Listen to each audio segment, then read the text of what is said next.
What's up, guys? Thanks for tuning in to another episode of Cart Smart TV. Got a easy go we're gonna work on today.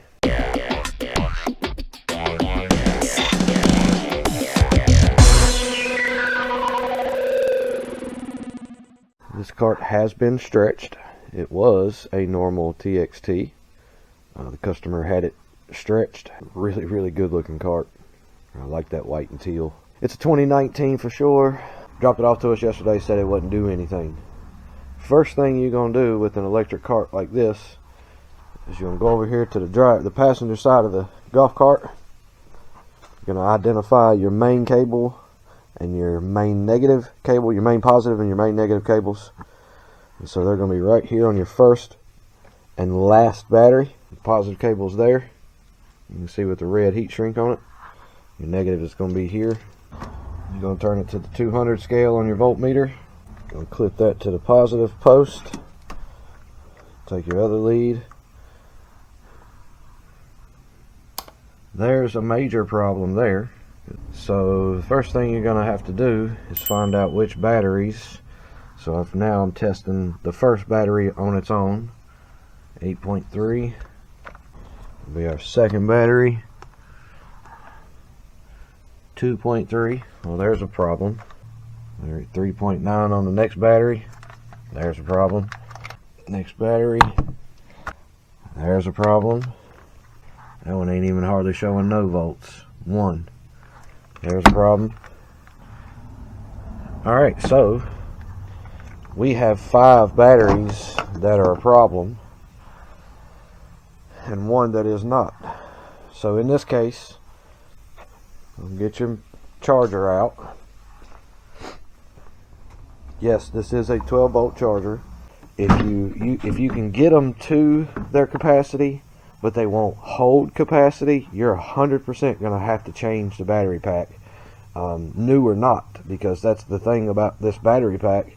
Not quite a year old yet, so we're not sure what's really going on with it, and that's why I'm getting ready to boost all these batteries back to hopefully their 8 volts, 8.5 volt range, so that I can get the proper voltage to feed the golf cart, so that I can see if it's getting any juice, what's operating, what's not, checking the charging system and all that good stuff, because at the end of the day, the charger could be the problem here, not getting the batteries charged up fully, not charging them at all, or it's just something going on with these batteries that the charger just will not charge them all the way up. It's going to take about an hour, maybe 2, depending on how bad your battery pack is. Like if they all have 0 in them, then it's probably going to take 2 cycles of charging all 6 of them individually to get them remotely close enough for your battery charger to take over.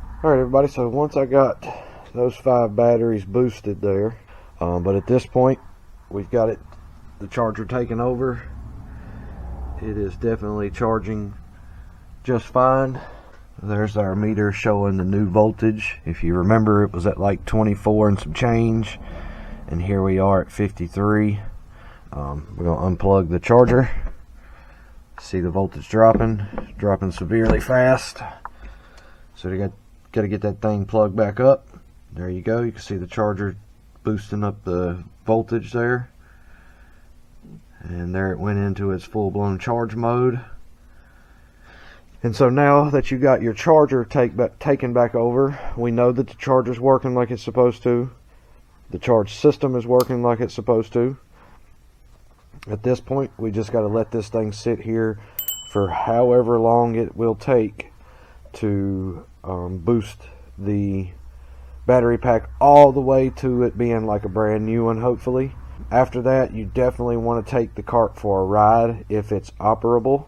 So when you hit your tow run switch and you take off, hopefully it moves. If it don't, you definitely got a problem somewhere else. Also, like I said, once you get this thing fully charged, you want to take it for a ride as long as you possibly can, whether that be 30 minutes, an hour. You need to pull this battery pack down. All 6 batteries need to be discharging at the same rate at the same time, so that it can re-memorize the capacity that it once held.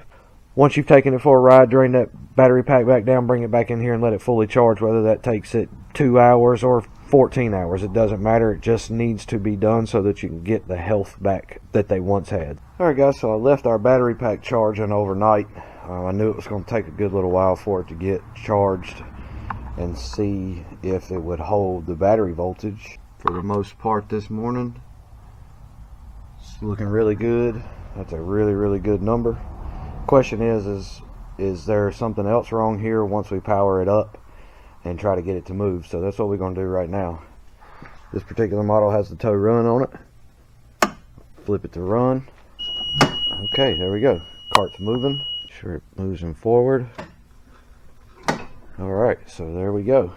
We now have established that it has power to move.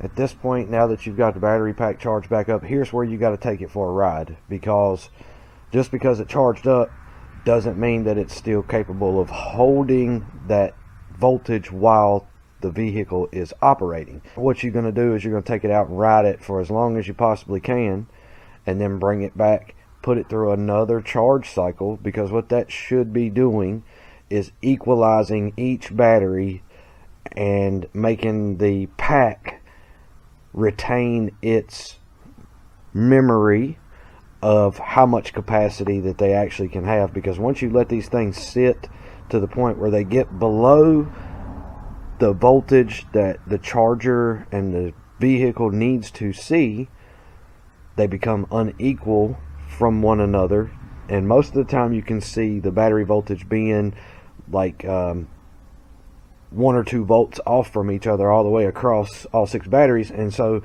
that makes it unbalanced. You take it for a ride to bring all 6 of those batteries down, discharging at the same rate. That way they can all be recharged again at the same rate. Keep that in mind when you're having battery issues like this. Take your time, look at each individual battery, then look at the battery pack, then do a boost charge if it's necessary, and that boost charge should tell you whether they're going to hold the charge or not, because once you're about 20 minutes in, you're going to take the charger off, you're going to check that battery, you're going to see if that battery is staying at that particular normally 8.3 to 8.6 is what I see in good healthy batteries. So you want to make sure that it's not deviating from those numbers. If it's falling below that number, that battery is never going to come back to being able to hold its capacity it had. I'm going to go out here and ride this thing for a while, guys. I'm not going to bore you with the riding video there. So alright guys, there we go, back up and operating just like it's supposed to now. Came back in this morning to the charger having a solid green light, and battery pack is in really good condition now. Found that the customer did say that a lot of times that the kids will take it out and ride it, bring it back and won't plug it back up, and then it could sit for several days to a week, maybe more. And when that happens, that battery voltage is going to fall well below what it needs to, what the charger needs to see for it to come on and charge the battery. So like you've seen me do, you have to go through and boost them up and then let the charger charge them up a bit, take it for a ride so that you're discharging all of them at the same time. Bring it back once it starts to get a little weak, plug it back into the charger and leave it until it charges up itself. And always keep them plugged up when you're not using the cart, because it will help keep the health of the batteries at their tip-top shape. Alright guys, hopefully this video helped you out. Maybe helps you learn a little bit about the batteries that's under the seat of your cart, and also how you can get those batteries to come back to life. If you got any questions, feel free to reach out on the channel there. Our phone number is on the channel somewhere as well. Feel free to give us a call. I will talk to you and try to walk you through what's going on with that. And as always, thank you for watching these videos, guys. Keep on hammering away at the channel for us. It's been amazing. Thank you guys so much. And hit that subscribe button for me. Thank you so much, and God bless you all.